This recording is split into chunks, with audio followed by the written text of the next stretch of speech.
You were actually born on Christmas. I was, on Christmas night. I just snuck in. The final Christmas present from my poor mother. Yeah. I love the pictures of your parents. They're a very good-looking couple. They were handsome. On page 1, there's a picture of a girl, and she's looking right at the camera. Mm-hmm. And that's you. Mm-hmm. I was really struck by that look. Mm-hmm. Me too. I was really struck by that look. That's why I put it there, quite deliberately. Yeah. Because that was just a little photograph. I had boxes of family photographs. Yes. And that was just one of the many. And when it came to selecting these photographs, Yeah. That one popped out. And I sort of realised that the look in the baby's eyes was exactly the same as the look I had for Sweet Dreams, that look. And the front cover of the book, as you say. Yeah. So then I thought, why don't I juxtapose? First of all, you have this very kind of, it's like a mask-like look. It's impenetrable. Yeah. But it's also looking at you, looks back at you like a Mona Lisa look. And then you turn the page and the little baby is looking like that. And I don't even remember the little baby. Yeah. None of us do. Who is that girl? I mean, the question is, who are we? Yeah. Who is anyone? Yeah. And what is the consciousness behind one's vision? Yeah. That is intriguing to me. Yeah. So from my perspective, Yeah. I think it represents all of us, our humanity, Yeah. that we come into this world as helpless infants. We are so dependent on care from hopefully a loving mother or father, someone, a really close bond with. And we don't all get that. Yeah. But I'm always asking the question, who am I? Yeah. It's a profound spiritual question, a religious question, if you like. Yeah. So it's a bigger question than just who am I? Like, who? Is the answer changing, or is it? Constantly, It is. isn't it? Don't you think? Or maybe you don't. No, I do, actually. It's like, and then you have to go back and reevaluate what you thought before. Yes, and that's the thing, is like that consciousness accompanies you while your external form is constantly evolving and changing through the years. Yeah. And until it starts to, if you live long enough, it will start to decay and go back into wherever you came from in the first place. Yeah. So when you see that girl now, what do you see? My younger self? Yes. I see another universe Yeah. of an environment that I left, Yeah. another time that has left us all. As a 70-year-old woman, I'm experiencing it through the lens of my age, of my capacity to understand things. Yeah. So, it's fascinating. I just go into very deep philosophical questions about it all. Yeah. And I always have had that kind of intrigue and curiosity and questioning. Yeah. It can be kind of overwhelming when you lay out your life in photographs in front of you, I would think. It was great fun. Was it? Yes. People say, oh my God, how does it feel? Like, isn't it weird? Look, but actually, not really, because I have been I've seen myself as a canvas in a way, as as an artist, a performer, and a communicator with people in different forms. I'm used to it. Yeah. Yeah. When did you first understand that you wanted to be a performer, or understand that you had an instinct for it? Yeah, it's so interesting.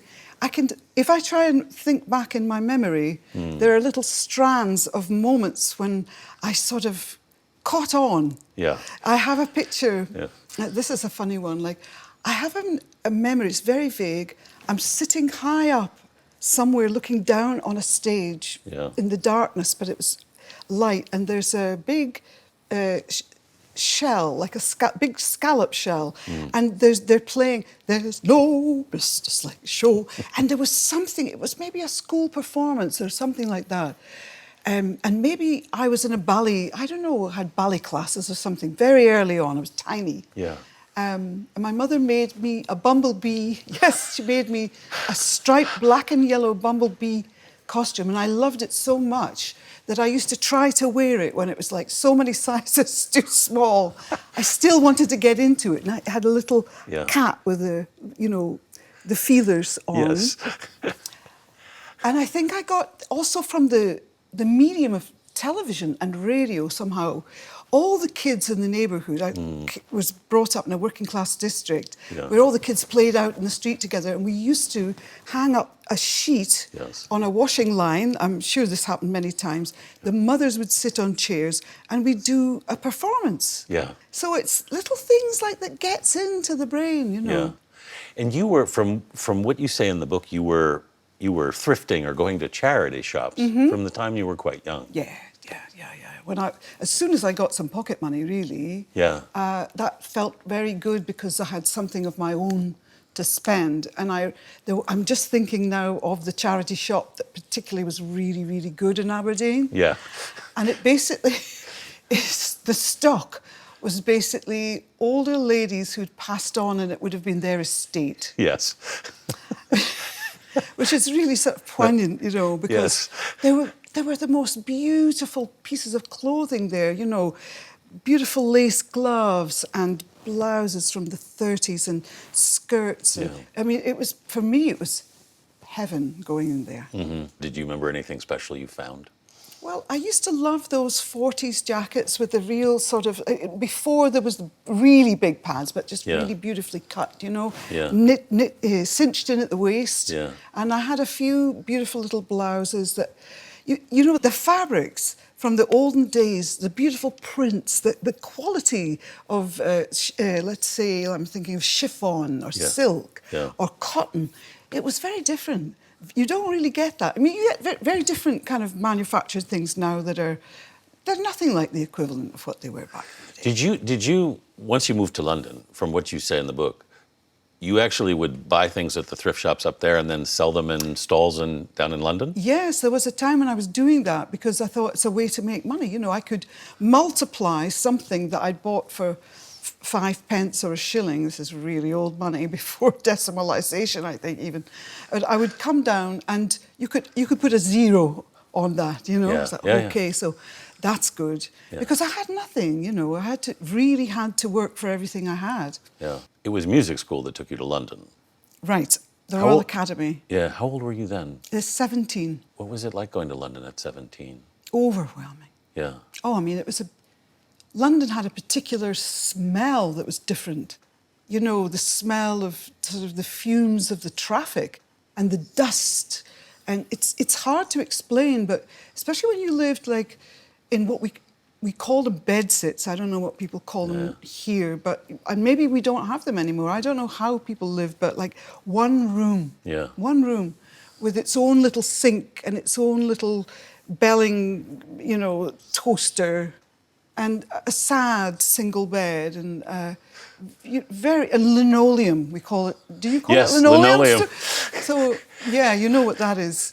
And just a smell, a particular smell of going into a place. Yeah. And it's like mildew and it's dust and it's cabbage, and it's probably what the tenements all smelled like here. You have very vivid memories of it. I do. Yeah. I do, yeah. Yeah, it's the smell. It's very visual, you know. You're very visual. I am fascinated by what I can see with my eyes outside me. I see colour and it thrills me, and I see pattern and shape and light, and I love it. I just get excited by it. It was interesting because in one interview I read, you said you had grown up with greyness. Yeah. And maybe that's what made you so sensitive to colour? I absolutely think that because the environment that I was... It's granite buildings, and they have a little bit of sheen because they have mica in them, but it's not much. And so the pavements are grey, the buildings are grey, and because it's an island, you know, the British Isles and Scotland, it's right up almost by Norway, freezing cold a lot of the time, and lots of wind and rain that goes like this, slants down on you, you know, you kind of... So... It was a bit grim and grisly, I have to say. Beautiful in the summer, in a way, because you got the contrast. Yes. But at Christmas time, when the lights came on the Christmas trees and the little shiny wrapping paper, what have you, from the 50s, you know, It was very exciting. And I loved coloured not pens, but we didn't have pens really, crayons. Yeah. I loved Lakeland crayon box sets like Yeah. that. Oh, I just love that kind of thing. Anything bright and shiny. Yeah. I love that. You were working as a waitress when you met Dave. Mm-hmm. How did that connection happen? Well, it was an introduction. Yeah. Yeah. I knew, I had a friend who worked in Camden Lock Market. Yeah. If anybody's gone to London, they usually head to Camden Lock. Right. Back in the 70s, it was a smaller place. It was a really funky place. Mm-hmm. He was selling records on the stall, and I had the second-hand clothes. Yeah. And I met him. And I was trying to write songs, you know. Yeah. I had an old harmonium that I'd taken down from Scotland. Wow. I don't know how this happened. It must have been on a van. They took it, and I used to take it from place to place, this heavy, heavy thing. Wow. But it was the keyboard, you know, and someone gave it to me. So I had it. That's what you were writing songs on? I was writing songs on this old harmonium. I was literally writing them down, writing down, you know, the notes. Yeah. So I could remember what it was that had intrigued me with the sound. Yeah. Wrote it down. And I would figure out a song from there. I was doing that. And I met a man in a restaurant that I was working in because we had a conversation. I told him, oh, I actually write songs. He said, oh, I'd like to hear them. And I went and played a few songs that I'd written to him, and he offered me a publishing deal. Wow. On a piece of paper. And I mean, it was genuine. When I recount it now, it sounds like a really sort of sordid potential there. Like, you know, I went there like a Bambi, not knowing anything really. Yeah. And anyway, I had this contract. So I asked my friend, look, I've got, you know about music. Can you give me some advice? I know I shouldn't sign a contract. Right. And he said, oh, my mate Dave, you should speak to him. So the meeting with Dave was all about getting some advice about a contract that I'd been offered for the songs that I was writing at the time. You know? That's how I met Dave. What did he say? He's so funny. He was writing, there was some steam on the window, and he wrote something like, will you marry me? And it's, will you marry me? So, I don't know. I mean, we kind of became a couple, but we didn't actually get married. We didn't sign that contract. When we talked a decade ago, I think you said there was something almost telepathic between the two of you. Yeah, definitely. What was that energy? It was a meeting of minds. Yeah. It was a meeting of reference points and a shared curiosity and passion for making music, really. Yeah. Music, yeah. One of the things I find most interesting is the transition you have when you go from the tourists. You've broken up with the tourists, and you've also broken up with Dave. But you're determined to make music with Dave. That's an incredibly complicated transition. Yeah. How did you make it? It was very hard, very painful, very difficult. But we just knew that the music was really important, that we had something. Because if we did separate, we probably would have had such different lives. Yeah. Our lives just wouldn't have turned out this way at all. Yeah. And in fact, and this is a really funny thing, that on the day that we wrote Sweet Dreams, I was so low because I thought we'd come to the end of the road. I just couldn't see the future at all. Yeah. And I came down and I was so depressed that I just lay on the ground. I lay on the floor. Yeah. And David was like, well, you lie on the floor. You don't mind if I just carry on? I've got an idea. And I thought, oh, God. And I said, okay. Yeah. And he started on a drum machine, you know, and I could hear what he was doing, and it intrigued me. Yeah. And I was like, okay, let's get on and do something now, and give me a keyboard. I have an idea. You'd been thinking that you were going to go back to Scotland. Yeah, I thought that was the time, probably. Yeah. Yeah. Wow. Yeah, I didn't go back to Scotland to live ever again. Yeah. No. It's so weird. It's like one drum beat changed everything. Yeah. And that's the thing. That's the thing. That my experience of life, and I've been so pessimistic in my life. And Right. unfortunately, I was kind of brought up in this kind of grey surrounding, quite melancholic little girl, only child, you know. Yeah. It's quite a lonely experience of life between the mother and father, and some tension in families that can occur, you know. Yeah. And so I carried that within me. I carried this unresolved sadness. Yeah. You can hear it in the music, you know. What was that sadness about, do you think? I think I was a very sensitive child, right? Yeah. Number one. So the things that I had very thin skin, Yeah. and I saw a lot of things that people didn't seem to see. Yes. Being sensitive, you know? Yeah. And being an only child, you watch, you observe. And living in a two-room tenement flat Yeah. with my mum and dad, I observed life going on between them, and there was a certain tension between my father and my grandfather that I saw. I witnessed my great aunt die, not as she died, but I knew that she had passed away on it one day. Yeah. And it was my first realization. Well, no, I had another realization about death, that things, you're in this world and you're trying to make sense of it. You know, what are we doing here? Yeah. And then I understood,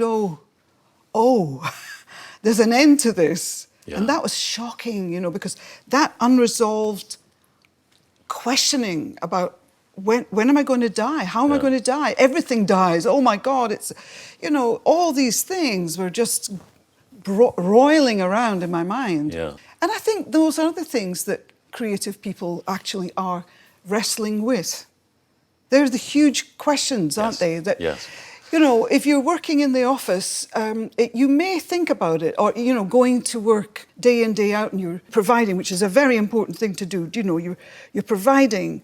But a creative's life is you jump into the unknown, and nothing is guaranteed at any point. You have to be prepared to jump into that space, into that void, you know. And creativity is coming from a void. Music is invisible. I mean, I could sing you something now. I'm not going to, but I could. But then you would hear some music from my voice. But before I've done that, it's just what's around, do you know? And as a music maker, you're intrigued with the beautiful sound of your guitar. Oof, that chord, you know, that first chord. The Beatles, God bless the Beatles, because that's another piece of colour that entered into my world. It came like that. And everybody caught it. We caught it. You know, I was probably about 8 when I first heard the Beatles. And all those, we first heard, the first time those songs came out, Love, Love Me Do, you know, and that fantastic kind of edge that they had in their voices, and the two, Paul and John, harmonising together, and like the whole thing, like, and that was it. We were hooked. The whole country was hooked on the Beatles, and then it spread to America. You know, you guys got to hear it too, and it was, people were screaming so much. I think it's amazing how many musicians were basically born the day they saw or heard the Beatles. Unquestionably. I wonder really, I mean, for Paul, who I've met, I've been blessed to meet on several occasions, and of course I'm a huge fan. He's such a sweet man. And he's humble, you know, and he's full of joy and very humorous. He's got a Liverpudlian sense of humour. I love it. He does. It's fantastic. It's salty. But I really do wonder for him that the whole world knows him, and the whole world has been affected by Beatles music. And it's hard to know what that really means.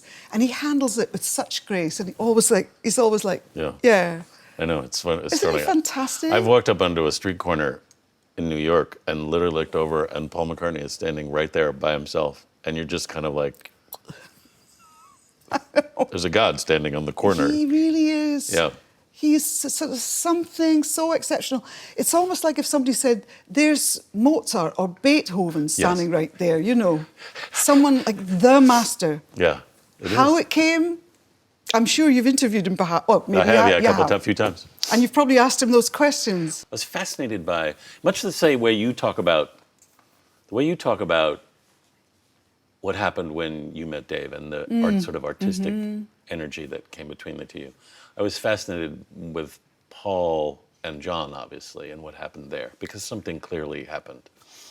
And I was trying to get him from his perspective to explain it the way he saw it. Yes. And everybody wants to know. Tell us the secret. Well, and I don't know that you sit there and if you're the person, you necessarily sit there and analyze it. You just do it. He just gets on and does it. Yeah. It's just what he does. I mean, and I imagine that when you were working with Dave and things started happening, you're not sitting there going, let me figure out what this is. Shall we do this today? You know, I mean, we might come in, well, when we work together, we would say, what kind of mood are we in? Okay, let's maybe do a tempo. Yeah. There's always a basis for something. So it could be that, a guitar, a few chord progressions on a guitar, and you have to love it. You have to fall in love with it and be intrigued with it. And it's almost, practice. Practice makes perfect. So the more you do it, the more you have the facility to do it, and you relax. And as a singer, when I am trying to record or write or create something, I usually have a microphone. I'm doing this because it's my invisible microphone in my hand, Yes. Here's my microphone. And it's just like anybody just sing along, singing along until you get a melody that, oh, I like that, that really goes. And then you've got this cycle going of like, wow, this is good, and you get into that. And you chase it. And you follow it, yeah. It's a wonderful place. It's one of my happiest places. Making music it's something transcendent. I know that word sounds a bit, but it really is a lifting of your spirit. And you come out, you could feel drained, but you feel elated when you make music. When you and Dave formed the Eurythmics, you're very conscious of trying to create a style with this group. We were purposeful. What were you looking for? We were looking to be authentic. We were looking to be ourselves. I guess it's a little bit like looking for gold in a way. You're looking for this substance that is so exciting. There's some sort of chemical thing that happens. Yeah. And I'll tell you what was thrilling for us and what really, this was the thing. Synthesizers, synthesized sound. I mean, there's nothing like it still to this day for me. I love it. I love electronic music. I love it. And we were very influenced by Connie Plank, who was our producer. He produced in the first album In the Garden. He was an explorer. He really was a sonic explorer. And that was really, In the Garden was the precursor to what came out as to be Sweet Dreams. And we made an agenda, a manifesto at the time, and we said, we take no prisoners. There's nothing going to be in this that is extraneous. And Dave taught himself how to record. He played guitar, I play keyboards, I sing, I write mostly the lyrics and the whole thing of this. It was just a merger of 50-50. We were like that. In your view, why did it work? Why did it work? I think it's a mystery why it worked. Because it's quite a profound question, why did it work? Yeah. I think if I was to break it down, and we were eclectic, very eclectic. We changed our style. We were influenced by folk music, by soul, by R&B. We were influenced by pop music, whatever that is, because it's a huge kind of umbrella. We were interested by everything. We brought everything into it. All our influences were there. Yeah. And I think it worked because he had certain skills, I had certain skills and abilities. Yeah. And when we put the two things together with our collective process of the two of us together, we had beautiful melodies that were memorable, beautiful chord progressions, and great rhythm, because we love rhythm. Eurythmics has rhythm in the middle. Yes.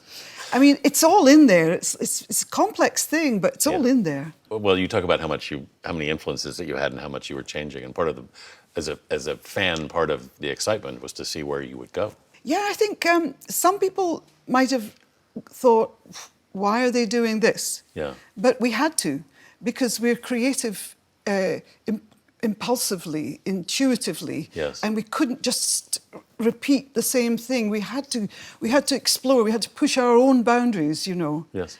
And I'm glad that people came along on the journey with us. Yeah. And they did. When you talk about sort of panning for gold and trying to create a sense of an identity, a style, not just musically, but visually, because visually your identity was as strong as it was musically. I think it probably was, yeah. I mean, Yeah. you had... Yeah, because we used the visual medium and we loved it. And when we could make videos, which are like very small cameo, they're almost like epic films, but it reduced down to a kind of cameo performance, let's say, or an interpretation of a song. Yeah. It was phenomenal for us. We loved it because we could take it into another medium. So you have the music, and then you have the visual interpretation of the music, and it's all there. And you can just press the button, and there it goes, and then you can play it again. And then there's MTV, which gave you the platform to the whole nation, you know, nations. You said that part of your style initially came from looking at what the artist Gilbert and George did.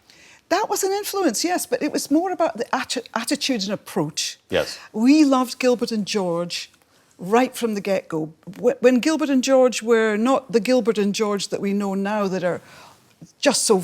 Everyone, I think most people have heard, if they're in the art world, everybody knows Gilbert and George. But back in the 70s, they were niche. Yeah. And we discovered them, like people did.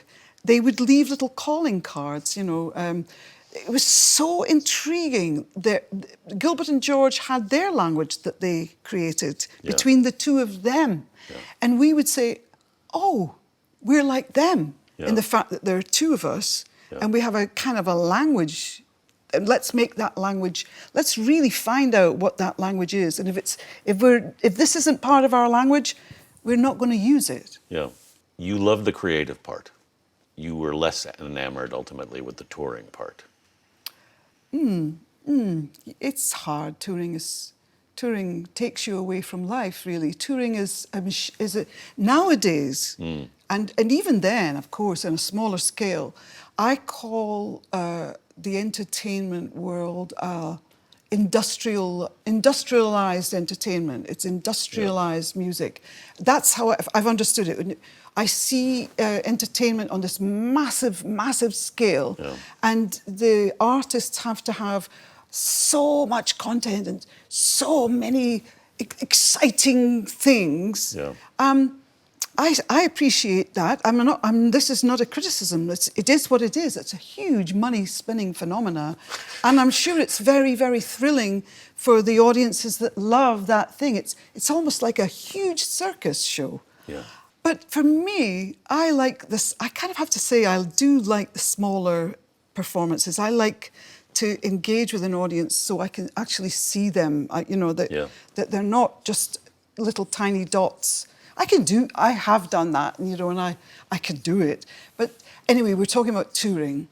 It is infinitely challenging physically. And it was hard when I was in my 20s and my 30s when I was doing it regularly. And I came back and did some touring. But, here's the deal. Wake up in the morning, check your voice, see how that is. You leave in a car and you drive to a venue for your sound check. And then it's kind of getting maybe an hour before you're ready to go on. And then you must warm up your voice. You the ritual, put on the makeup. That's the geisha part. Yeah. The clothes are hanging there. You must dress, put on your armor plating. Yeah. And it's getting closer, closer, closer, closer. You have to go to the bathroom. You go to the bathroom. There's all this kind of stuff because your body's getting ready for this thing that you're about to do, and the nerves are coming in. Yeah. You're feeling it physically. It's stressing. You know the audience are out there. You're getting ready, and then on you go. Yeah. It's grueling. It's grueling. And then you have to do it over. Oh, you have to do it over and over, and you have to be on form. Some people love it. Yeah. You never did. Well, I enjoyed aspects of it, I have to say. Yeah. I mean, I love singing and I loved performing, but I didn't enjoy being so... The dread, there's a constant dread of the next. Yes. So you always had anxiety. I lived with anxiety and dread throughout those years. I'd go to sleep, and before I went to I put my head on the pillow, and the whole gig would have to go through my head mentally. I'd have to run through every song, how it went, and then I could go to sleep. That's a lot to live with. Yes, it was. It was really hard. Yeah. Don't feel sorry for me. I'm not being like, oh, No, poor no, me. but I you know, I know what it feels like when the performance part of it weighs on you that way. You can't shake it. No, and I'm a perfectionist, so none of my, very, very rarely that I would come off stage and I wouldn't really be happy. I'd be second-guessing every performance. Like, I missed that note, I forgot that word, you know, and I didn't come in on time, and I wish it... And, I mean, I'm a different person now. I'm a far more mature, more relaxed person than I was. I was an anxious young woman, and living under this kind of, what do you say, like a goldfish bowl of fame as well. Yeah. Which is not easy to live with. And it wasn't what I wanted. I never did anything to be famous. Yeah. That was never the priority. It was to make great music and to do great performances and do wonderful recordings and all of that. But that bit about being famous, nobody kind of tells you that you're going to lose your anonymity. Yeah. And that's not easy. Yeah. You created an extraordinary body of work. Thank you. No, it's amazing. It's my life. It's our life. They're the same thing when you're a creative person. Yeah. There's no distinction, really. And that's why this book means a great deal to me. Yeah. Because it gave me an opportunity to look at literal frozen moments in time. Yeah. When everything... those pictures didn't just happen. Those photographers had to show up, and we had to kind of create a space like we're doing here today. I got to work with some phenomenal photographers. Yeah. I had to bring in something interesting for the photographer to see, but it had to be part of me. Yeah. It's not like a fashion shoot. I thought, no, that's not me. I want to be myself. When I look at the photographs in the book, you clearly enjoyed the performance and collaborative part of it. Loved it. Yes. Loved. A lot of fun. Yeah. And thinking of, what the narrative for a video. Yeah. How do I interpret, or how do we interpret this song? Yeah. What does it actually mean, and how are we going to really express it through this visual medium? Yeah. What are we saying? And, you know, when you start to interpret it, it's endless, you know. Yeah. And actually, you could make, for one song, you could make endless videos. You could do so many. And then it comes down to how good the song is. Yes. If the song isn't strong, Yeah. it doesn't really matter. But if you have a great song, or you hope you have a great song, then you can do anything with that song, because it's like a Rolls Royce.